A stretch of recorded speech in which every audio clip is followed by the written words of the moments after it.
দেখুন বন্ধুরা, কি সুন্দর পেঁপে গাছ, কত ছোট্ট একটি পেঁপে গাছে পেঁপে ধরেছে এবং কুশি গাছগুলো কত সুন্দর ফুল এসেছে। এর পাশে আছে লাউ গাছ, লাউ গাছে ফল আসেনি। গেরের পাড় দিয়ে আমরা হাঁটছি। গেরের পাড়ে বিভিন্ন রকমের সবজি চাষ হয়েছে। একটি পেঁপে গাছ, কি সুন্দর ফল এসেছে দেখেন।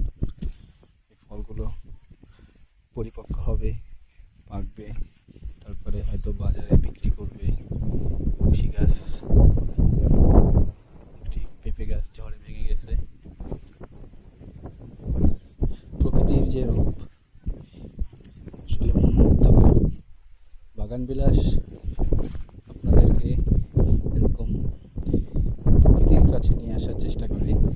বাগান বিলাসের সাথে থাকুন, প্রকৃতিকে উপভোগ করুন। প্রকৃতি কখনো কখনো ঠকে না। প্রকৃতি সবসময় তাকে তার সর্বোচ্চ জল দেওয়ার চেষ্টা করে, কিন্তু আমরা প্রকৃতিকে ধ্বংস করে দিচ্ছি আস্তে আস্তে। প্রকৃতি তার নিজস্ব যে রূপ হারাচ্ছে। এই পাশে উস্তা গাছ ছিল, এখন নষ্ট হয়ে গেছে। আবার হয়তো পানি আসবে, আবার লাগাবে।